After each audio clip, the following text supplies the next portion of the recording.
Assalamualaikum warahmatullahi wabarakatuh. Perkenalkan, nama saya Rahmatus Sofiyah, nomor induk mahasiswa 2006061100005.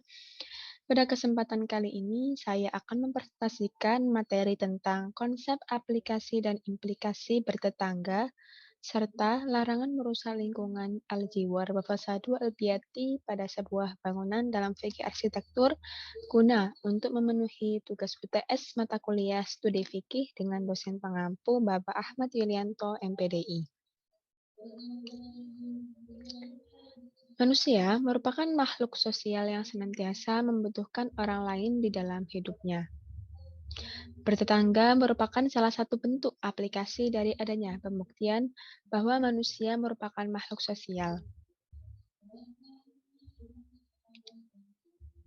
Sekelompok individu akan membentuk suatu tatanan pranata sosial yang mendiami suatu wilayah tertentu dan melakukan interaksi di antara mereka, sehingga terbentuk ikatan bertetangga untuk kemudian dianggap sebagai suatu masyarakat ketika telah memiliki ciri khas atau kesatuan adat dan tatanan hukumnya masing-masing. Kehidupan bertetangga adalah ketika suatu keluarga hidup berdampingan dalam suatu wilayah dengan keluarga lainnya dalam lingkup jarak yang dekat.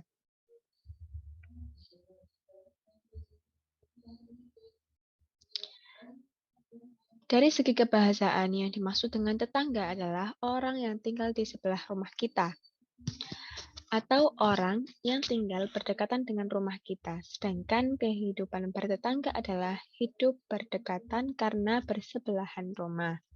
Interaksi antara tetangga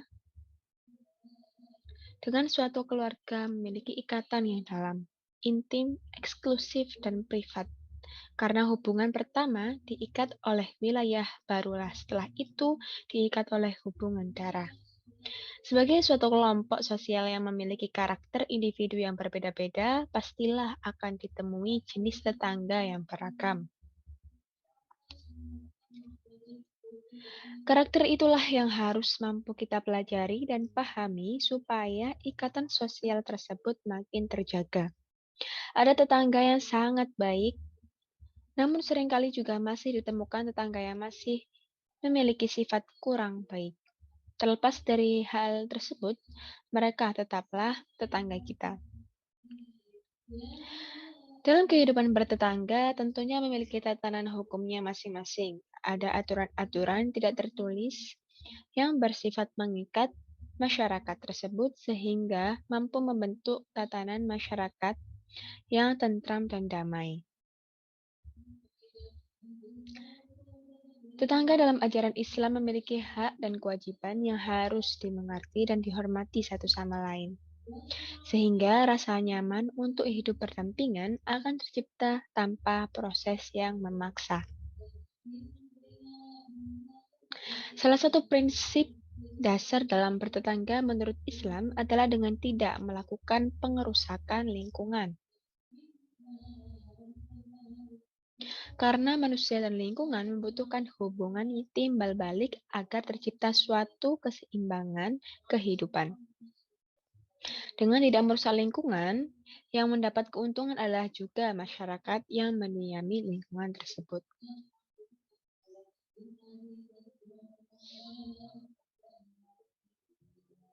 Lingkungan merupakan salah satu sarana yang diberikan oleh Allah Subhanahu wa taala untuk manusia mampu untuk memenuhi kebutuhan hidupnya. Jadi sudah sepatutnya manusia harus melakukan penghindaran terhadap pengerusakan lingkungan.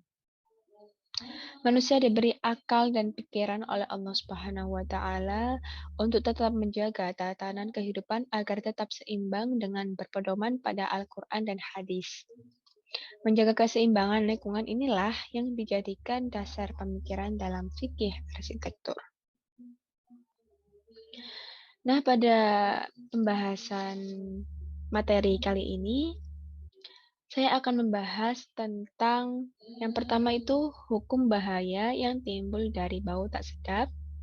Kedua, hukum bahaya yang timbul dari suara dan kegaduhan. Ketiga, hukum bahaya yang muncul dari asap dan debu. Dan keempat, hukum bahaya yang timbul sebab menghalangi pencahayaan bangunan. Baik, yang pertama yang kita bahas adalah hukum bahaya yang timbul dari bau tak sedap. Setiap bahaya yang muncul di sekitar kita, seperti membahayakan bangunan, jalan, udara, bau, dan keselamatan orang lain atau tetangga kita, maka harus dicegah dan tidak boleh dilakukan. Sehingga setiap bau yang menyengat dan tidak sedap, serta berpotensi mengganggu orang lain atau merugikan orang lain, maka pelaku yang melakukannya haruslah dicegah. Jika tidak bisa, pelaku harus menerapkan solusi atau rekayasa agar tidak menimbulkan kerugian atau bahaya bagi orang lain.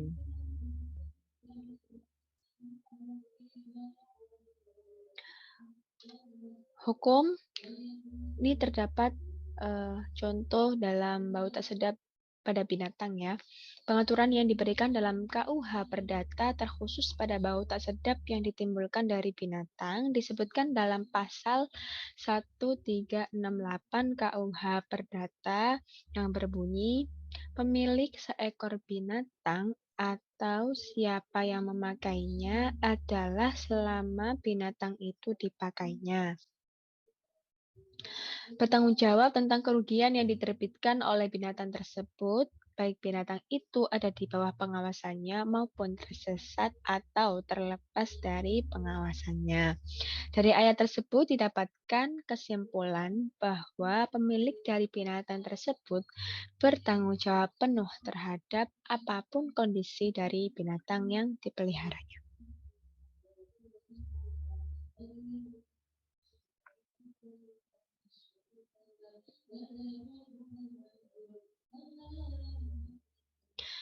Tentu saja, dengan dasar hukum yang dimiliki, ketika seorang tetangga merasa terganggu dengan bau tak sedap yang sumbernya berasal dari hewan peliharaan tetangganya, maka tetangga tersebut dapat menggugat si pemilik hewan peliharaan tadi ke pengadilan negeri setempat dan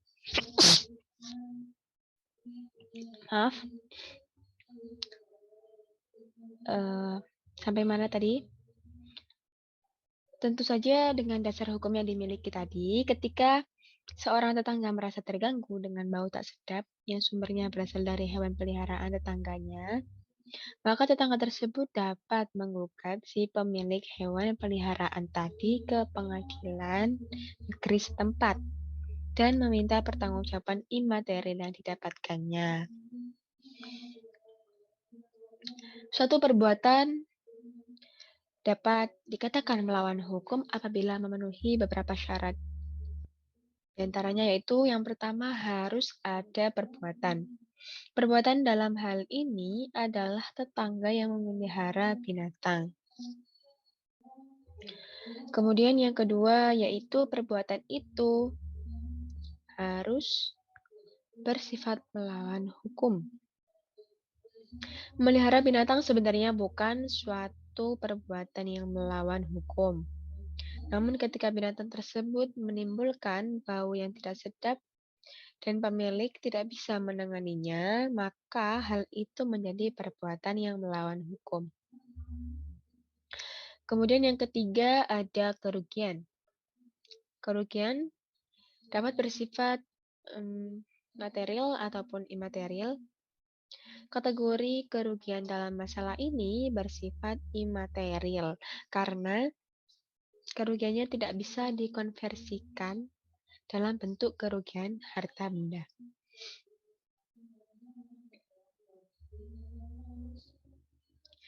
Yang keempat, ada hubungan sebab akibat antara perbuatan melawan hukum itu dengan kerugian yang ditimbulkan. Akibat yang ditimbulkan adalah adanya rasa ketidaknyamanan yang ditimbulkan dari adanya bau tidak sedap, yaitu yang berasal dari binatang peliharaan tetangga itu, sehingga keduanya membentuk hubungan sebab akibat. Dan yang terakhir, kelima, adanya kesalahan. Kesalahan di sini adalah kesalahan baik yang disengaja ataupun tidak disengaja. Baik seseorang tersebut telah memperhitungkan akibatnya ataupun belum. Jelas perbuatan yang menimbulkan bau tidak sedap, di dalamnya terdapat kesalahan karena seorang pemilik binatang peliharaan harusnya telah memperhitungkan terlebih dahulu atau akan kemungkinan timbulnya bau tidak sedap tersebut yang bisa berasal dari kotoran yang dihasilkan dari binatang peliharaannya.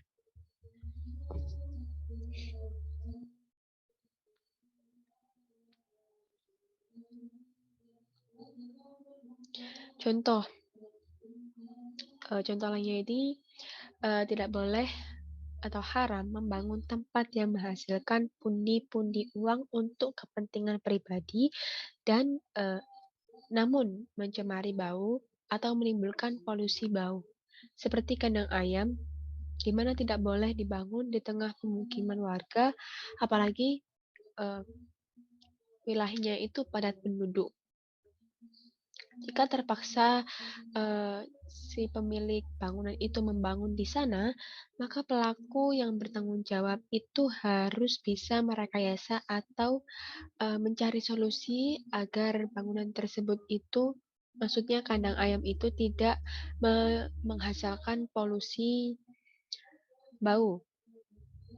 Jadi solusinya itu dapat menghilangkan bau dari bangunan tersebut sehingga tidak merugikan orang lain atau tetangga dalam pemukiman tersebut.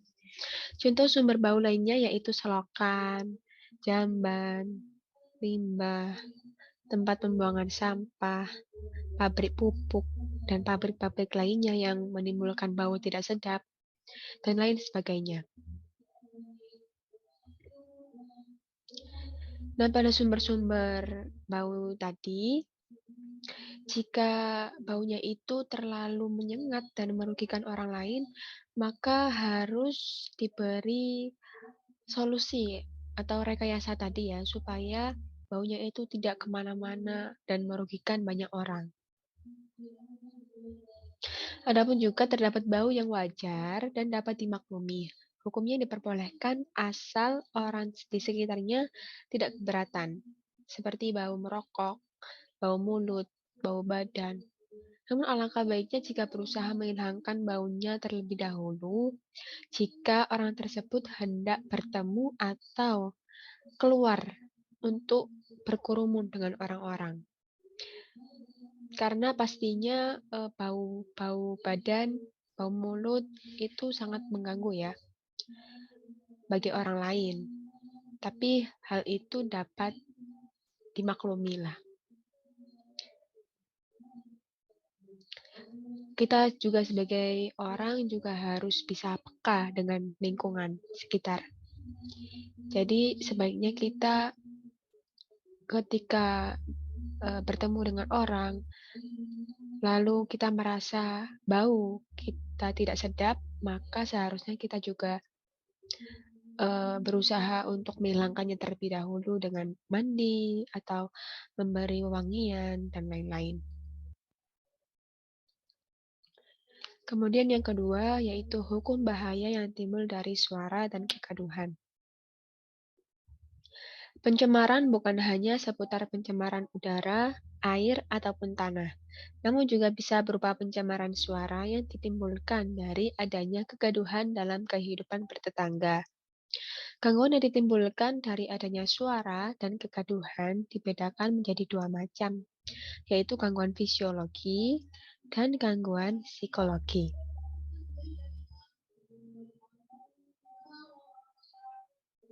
Sebenarnya, suara dalam frekuensi dan volume tertentu dalam ambang batas wajar dapat dikatakan bukan merupakan sumber pencemaran suara.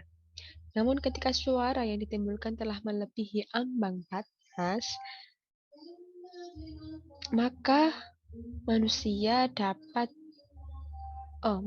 ambang batas manusia ya maksudnya, maka dapat dikatakan sebagai pencemaran suara. Contoh dari adanya pencemaran suara,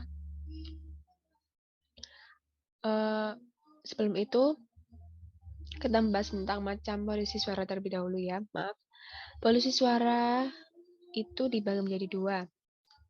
Yang pertama, mamnu atau berat, dan yang kedua, muhtamil, ringan. Mamnu ini yaitu setiap polusi suara yang membahayakan seperti dapat merusak kesehatan pendengar, kejiwaan pendengar, ataupun bisa meretakkan bangunan juga, maka itu hukumnya haram. Karena sangat merugikan dan membahayakan orang lain ya. Kemudian yang kedua yaitu muhtamil atau polusi ringan ya, yaitu suara ringan dalam ambang batas atau wajar, maka hukumnya diperbolehkan. Namun alangkah baiknya jika meminta perizinan terlebih dahulu terhadap orang-orang di sekitarnya yang mengalami akibat, maksudnya di sekitarnya gitu ya, orang di sekitarnya yang terkena suara ringan ini, sebaiknya untuk meminta perizinan dahulu kepada mereka.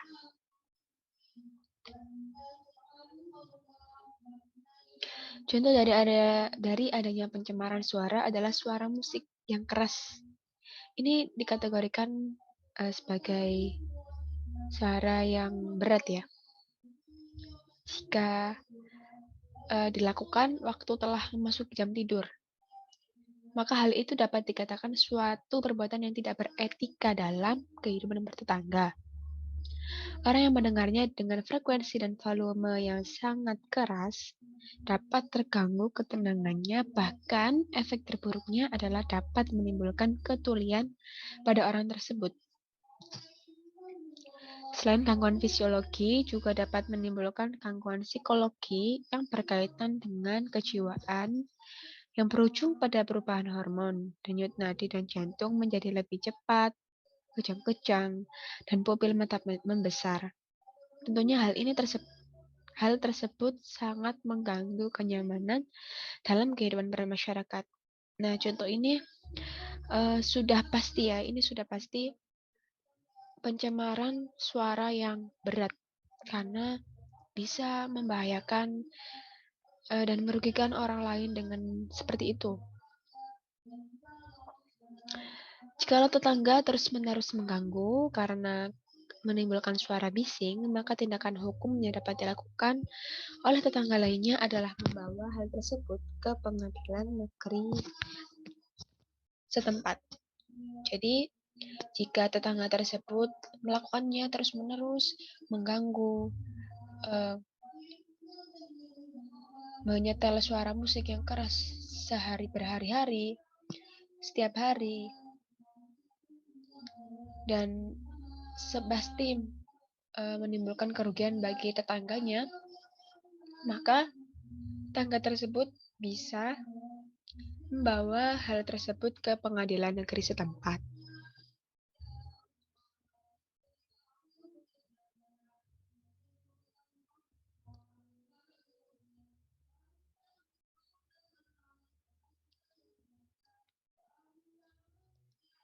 Nah, tetangga tersebut bisa membawa ke pengadilan negeri setempat dengan tuntutan perbuatan melawan hukum seperti tertera pada pasal KUH Perdata pasal 1365 KUH Perdata. Perbuatan melawan hukum yang dilakukan di sini adalah dengan menimbulkan suara berisik yang sangat merugikan kenyamanan dan ketentraman tetangga di sekitar rumahnya. Untuk dapat membawa kasus ini ke pengadilan, tentunya harus ada bukti yang dibawa, yaitu dapat berupa rekaman video saat tetangga menimbulkan suara dan kegaduhan yang mengganggu, lalu setelahnya biarkan hukum yang memprosesnya. Sebenarnya untuk dapat mencegah potensi kebisingan suara dan kegaduhan, teknik arsitektur di sini dapat dimanfaatkan juga.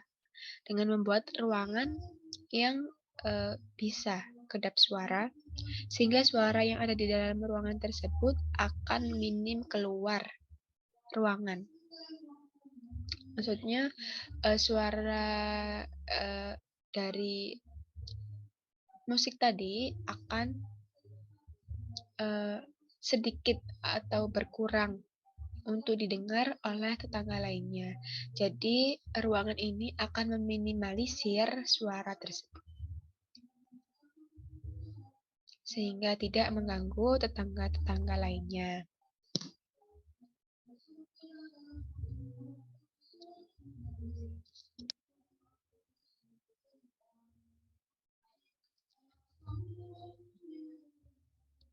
Baik, selanjutnya yaitu pembahasan ketiga tentang hukum bahaya yang muncul dari asap dan debu.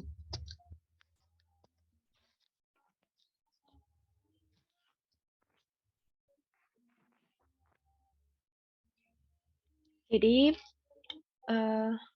asap dan debu merupakan sumber-sumber yang dapat mengakibatkan pencemaran atau polusi udara. Secara teoritis, pencemaran merupakan salah satu bentuk dari pengerusakan lingkungan. Oleh sebab itu, dalam kehidupan bertetangga tidaklah boleh melakukan kegiatan-kegiatan yang dapat menimbulkan asap dan debu. Jika ada tetangga yang nekat menghasilkan pencemaran udara yang biasanya berasal dari cerobong asap atau asap kendaraan bermotor, maka tindakan tersebut harus dicegah. Berdasarkan kaidah yang dikembangkan mazhab Maliki Syafi'i dan Hambali, tidak boleh seorang itu mengganggu udara yang di rumah, bangunan, ruangan orang lain, atau memanfaatkan udara di bangunan orang lain tanpa seizin pemilik bangunan. Pemilik boleh menuntutnya untuk menghentikan aktivitas orang tersebut.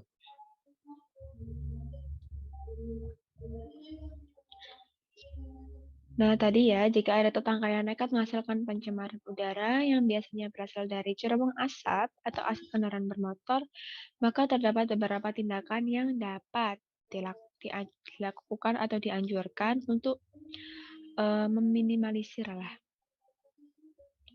Contohnya yaitu mesin kendaraan bermotor yang menimbulkan buangan gas emisi, yaitu kendaraan bermotor yang penyaringan emisinya telah rusak. Oleh sebab itu harus segera diservis supaya pembakaran bahan bakar dapat terjadi dengan sempurna.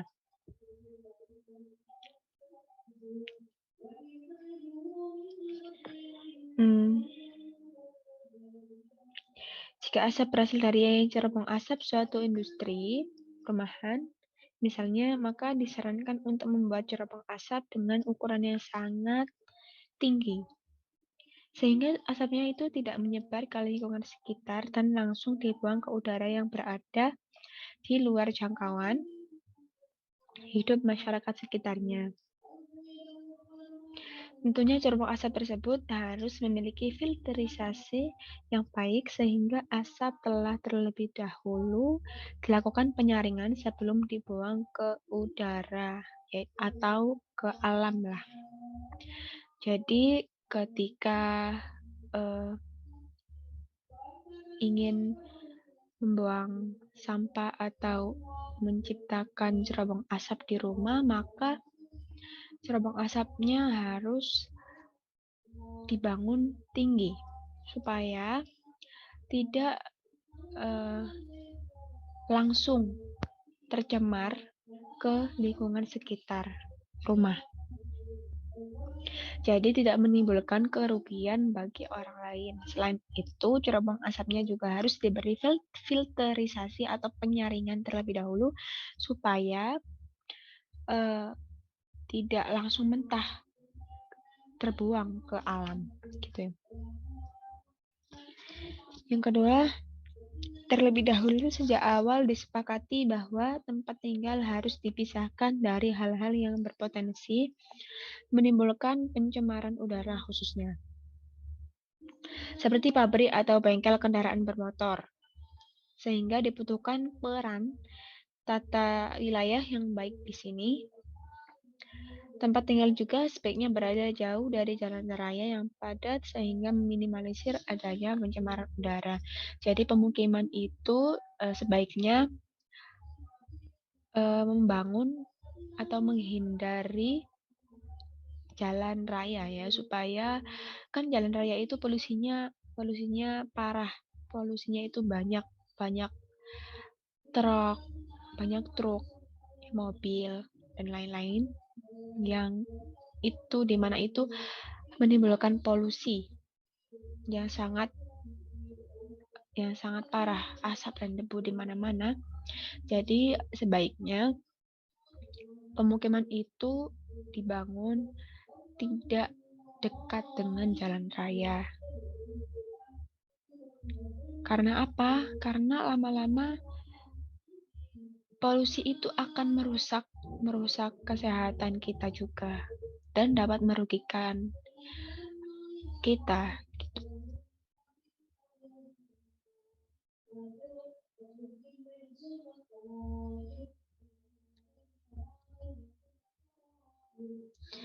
Polusi udara juga dibagi menjadi dua, yaitu polusi udara ringan dan berat. Contoh polusi ringan seperti udara dari kompor ya.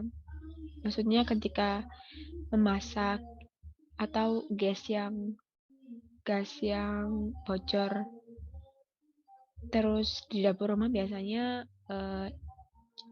ibu ketika memasak kan akan menimbulkan udara atau bau ya. Nah, udara ini masuk dalam kategori polusi ringan karena tidak begitu membahayakan atau berdampak kepada orang lain. Sedangkan contoh polusi berat yaitu polusi yang menyebabkan bahaya, kemudaratan, dan hukumnya haram jika pemilik tidak menemukan solusi atau rekayasa agar tidak menimbulkan polusi udara yang menyebabkan kerugian tersebut. Adapun peran arsitektur untuk membantu menyelesaikan masalah ini yaitu dengan memberikan tempat-tempat khusus sebagai penetralisir dari adanya pencemaran udara seperti misalnya dibangun taman, kebun, penghijauan sebagai penyerap karbon dioksida sehingga sirkulasi udara yang dihasilkan lancar, bersih, dan segar. Jadi apalagi di pemukiman ya, ada pemukiman yang padat penduduk itu harus dilakukan penghijauan. Penghijauan minimal setiap rumah itu mempunyai 2 pohon lah. 2 pohon atau 1 pohon gitu. Terus tanaman-tanaman juga. Khususnya itu tanaman yang bisa menyerap polusi-polusi. Kemudian contoh polusi yang merugikan lainnya adalah kegiatan membakar sampah yang dilakukan di depan pekarangan rumahnya, apalagi jika dilakukan di pemukiman yang padat penduduk. Maka asapnya akan menyebar dengan luas di lingkungan tersebut. Asap yang timbul secara terus-menerus dapat menyebabkan gangguan kesehatan seperti rusaknya saluran pernafasan sehingga jelas tindakan tersebut mendatangkan kerugian. Tetangga lainnya juga dapat menuntut perbuatan tersebut jika sudah melebihi batas dan tidak melakukan perizinan tersebut. Terlebih dahulu ya, melakukan perizinan terlebih dahulu kepada tetangga lainnya, tetangga di sekitarnya.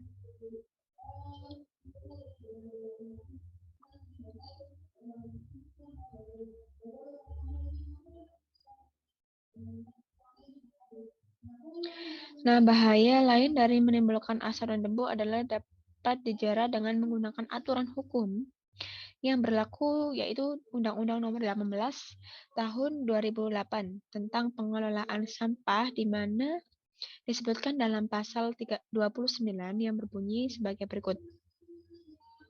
Setiap orang dilarang untuk pertama, memasukkan sampah ke dalam wilayah negara Republik Indonesia. Kedua, setiap orang dilarang untuk mengimpor sampah. Setiap orang dilarang untuk mencampur sampah dengan limbah berbahaya dan beracun.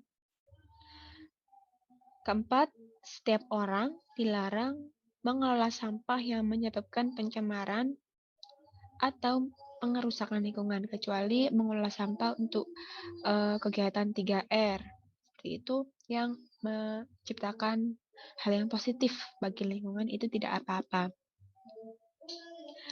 Nah, yang kelima, setiap orang dilarang untuk membuang sampah tidak pada tempatnya yang telah ditentukan dan disediakan. Jadi orang-orang itu buang sampah sembarangan gitu. Yang keenam, melakukan penanganan sampah dengan pembuangan terbuka di tempat pemrosesan akhir. Dan yang ketujuh, setiap orang dilarang untuk membakar sampah yang tidak sesuai dengan persyaratan teknis pengelolaan sampah. Sehingga dengan begitu, perbuatan membakar sampah di tengah pemukiman penduduk sehingga menimbulkan asap yang efeknya tidak baik untuk kesehatan dapat dikategorikan sebagai perbuatan melawan hukum tadi ya, yang sebagaimana disebutkan dalam pasal 1365 KUH Perdata yang berbunyi, tiap perbuatan yang melanggar hukum dan membawa kerugian kepada orang lain mewajibkan orang yang menimbulkan kerugian itu karena kesalahannya untuk menggantikan kerugian tersebut. Dari sini dapat kita simpulkan bahwa tetangga yang menimbulkan kerugian berupa asap dan debu dapat dimintakan pertanggungjawabannya untuk mengganti kerugian baik bersifat material ataupun imaterial. Nah, jika tetangga yang melakukan kerugian tadi tidak mau bertanggung jawab, maka tetangga lainnya boleh ya tadi dapat menuntut perbuatan tersebut jika sudah melebihi batas dan tidak melakukan perizinan tadi. Jadi bisa kita bawa ke jalur hukum ke pengadilan setempat seperti itu.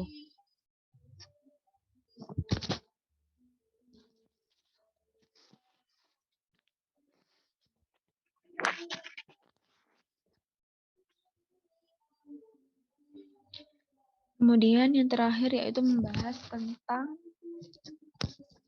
hukum bahaya yang timbul sebab menghalangi pencahayaan bangunan. Ragam hukum fikih, prinsip, dan implikasi bangunan dalam fikih arsitektur yang meliputi bangunan wajib, bangunan sunnah, bangunan mubah, dan bangunan haram.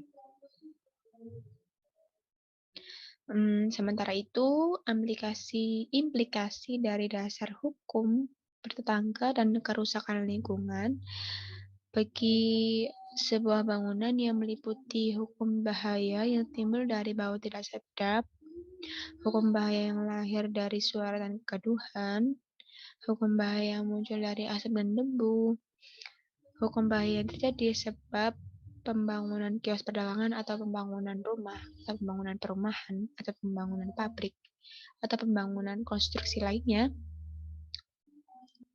Lebih lanjut, implikasi dari dasar hukum bertetangga dan kerusakan lingkungan, kerusakan tatanan hidup masyarakat bagi sebuah bangunan yang meliputi hukum bahaya yang timbul sebab menghalangi pencahayaan bangunan.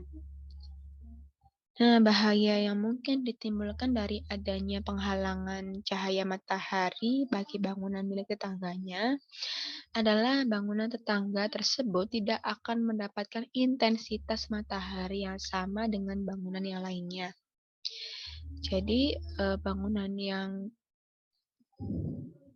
tetangga yang tertutup tadi tidak kebagian atau tidak sama dalam mendapatkan intensitas cahaya matahari.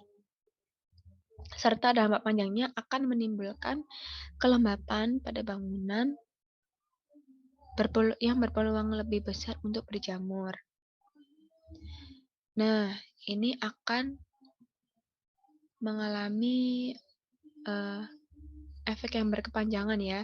Nah, dalam efek yang berkepanjangan ini, dalam jangka waktu panjang, bangunan ini akan mengalami penjamuran baik itu di material dinding, kayu, ataupun material-material yang lainnya.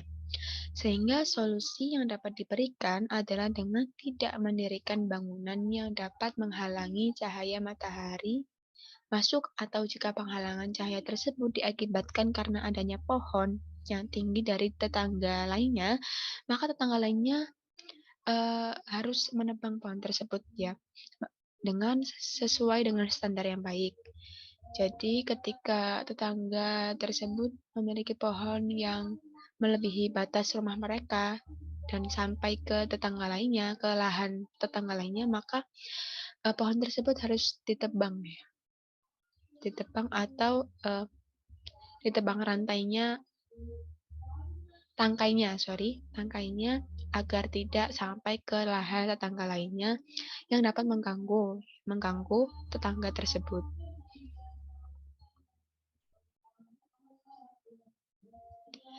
Baik, kesimpulannya yaitu Islam sebagai agama yang sangat memperhatikan kenyamanan dan ketentraman umatnya, tentunya sangat menjunjung tinggi etika dalam kehidupan bertetangga, di mana terdapat kegiatan-kegiatan yang sebaiknya tidak dilakukan karena dapat memicu adanya pengrusakan lingkungan seperti bau tidak sedap, asap dan debu, suara dan kegaduhan, serta kegiatan yang dapat menghalangi pencahayaan bangunan tetangga. Keempat akibat tersebut, apabila kegiatannya tetap nekat dilakukan oleh tetangga, maka tetangga yang lainnya dapat membawa kasus ini ke pengadilan dengan kerugian baik berupa material ataupun imaterial. Namun sebaiknya sebelum membawanya ke jalur hukum, dilakukan terlebih dahulu upaya penyelesaian dengan jalur musyawarah untuk mufakat. Baik, demikian presentasi dari saya. Apabila ada kekurangan, mohon maaf yang sebesar-besarnya. Semoga bermanfaat. Terima kasih dan wassalamualaikum warahmatullahi wabarakatuh.